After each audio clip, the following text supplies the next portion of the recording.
नमस्कार, Uttarakhand news 24.com में आपका स्वागत है। मैं रितु सिंह। पेश है आज के समाचार।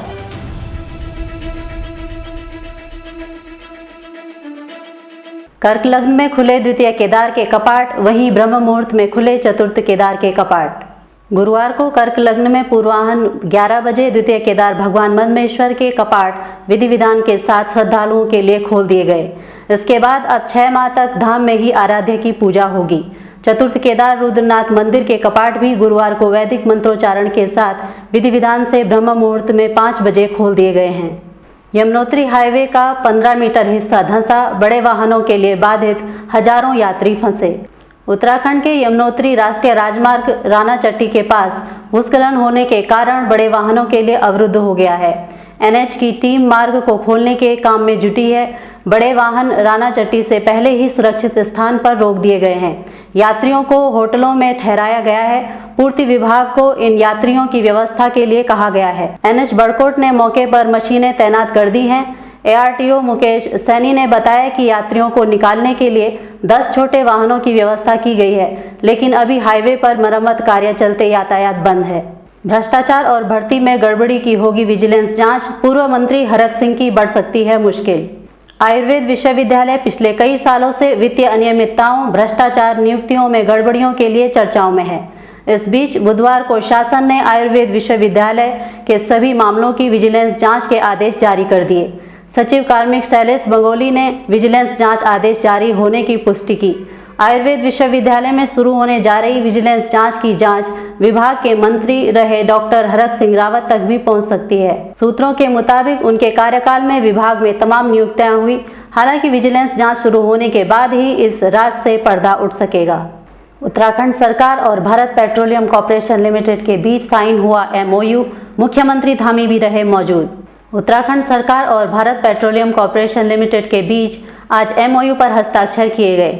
मुख्यमंत्री धामी की उपस्थिति में राज्य सरकार की ओर से सचिव ऊर्जा आर मीनाक्षी सुंदरम और भारत पेट्रोलियम कॉर्पोरेशन लिमिटेड की ओर से मुख्य महाप्रबंधक नवीनीकरण ऊर्जा शैली अब्राहम व अधिशासी निदेशक अमित गर्ग ने हस्ताक्षर किए। सीएम आवास में आयोजित कार्यक्रम में राज्य में नवीनीकरण एवं अन्य परियोजनाओं के विकास व 100% वित्तीय निवेश किए जाने के लिए यह एमओयू किया गया है। देहरादून देर रात सड़क पार कर रही महिला को बचाने के चक्कर में प्राइवेट बस ने 3 बाइकों को रौंदा, एक घायल। देहरादून पावटा हाईवे पर सैलाकुई बाजार में देहरादून से आ रही प्राइवेट बस रोड पार कर रही एक महिला को बचाने के चक्कर में अनियंत्रित होकर 3 बाइकों को रौंदती हुई रुकी। बस ने इसी बीच रोड पार कर रही महिला को टक्कर मारकर गंभीर घायल कर दिया। पुलिस ने बस को कब्जे में लेकर थाने में खड़ा कर दिया है, जबकि गंभीर घायल महिला को उपचार के लिए सैलाकुई के एक निजी अस्पताल में भर्ती कराया गया है। पुलिस फरार चालक की तलाश कर रही है। थानाध्यक्ष के अनुसार इस संबंध में अभी तक कोई तहरीर नहीं आई है। महंगाई का झटका, आज घरेलू एलपीजी सिलेंडर के रेट फिर बढ़े। देश में ईंधन के मोर्चे पर लगातार महंगाई का करंट लग रहा है। आज एक बार फिर गैस सिलेंडर के दामों में बढ़ोतरी हो गई है। अब पूरे देश में घरेलू एलपीजी सिलेंडर के दाम 1000 रुपये के पार हो गए हैं। मई महीने में 2 बार घरेलू गैस सिलेंडर के दाम में बढ़ोतरी की जा चुकी है। वहीं आज कमर्शियल गैस सिलेंडर के दाम भी 8 रुपये महंगे हो चुके हैं। आज घरेलू एलपीजी गैस सिलेंडर के दाम में 3 रुपये 50 पैसे की बढ़ोतरी हुई है। वहीं कमर्शियल गैस सिलेंडर 8 रुपये महंगा हो गया है, जिससे खाना पकाना और भी महंगा हो गया है। कुंभ कोविड जांच फर्जीवाड़ा, आरोपियों से स्वास्थ्य विभाग ने दोबारा लिए बयान। कोरोना की दूसरी लहर की रोकथाम के लिए पिछले साल अप्रैल में कुंभ मेला के दौरान स्वास्थ्य विभाग ने निजी फर्मों को कोविड एंटीजन जांच का अनुबंध किया था, लेकिन मेले के दौरान 1 लाख से अधिक सैंपलों की फर्जी जांच की गई। कोविड जांच फर्जीवाड़े में स्वास्थ्य विभाग ने आरोपी अधिकारी कर्मचारियों से दोबारा बयान लिए हैं। बुधवार को निलंबित अधिकारियों समेत 5 ने कोविड जांच को लेकर विभाग के कुछ बिंदुओं पर अपना पक्ष रखा है। कोविड जांच फर्जीवाड़े की जांच रिपोर्ट में कुछ बिंदुओं पर स्पष्ट न होने के कारण आरोपियों से दोबारा बयान लिए गए हैं। मलारी राष्ट्रीय राजमार्ग पर आया मलबा, दर्जनों गांवों का संपर्क कटा, चीन सीमा पर सेना की आवाजाही बंद। पहाड़ी से भारी मलबा सड़क पर आने से मलारी राष्ट्रीय राजमार्ग बंद हो गया है। यहां गुरुवार को गर्म पानी के समीप अचानक मलबा मार्ग पर आ गया। गनीमत यह रही कि कोई वाहन इस मलबे की चपेट में नहीं आया। राजमार्ग बंद होने से भारत चीन सीमा पर सेना और आईटीबीपी की आवाजाही बाधित हो गई है। वहीं दर्जनों गांवों से भी संपर्क कट गया है। बीआरओ राजमार्ग को खोलने में लगे हैं, देर शाम तक मार्ग खुलने की संभावना है। देवप्रयाग में ऑल्टो बोलेरो की जबरदस्त टक्कर, हादसे में 7 लोग घायल। जानकारी के तहत सुबह 7:30 बजे देवप्रयाग थाना क्षेत्र के सौट पानी के पास ऋषिकेश से श्रीनगर जा रही ऑल्टो कार और श्रीनगर से ऋषिकेश लौट रहे बोलेरो वाहन की आमने सामने भिड़ंत हो गई। हादसे में दोनों वाहन में शामिल 3 महिलाओं समेत 7 लोग घायल हो गए।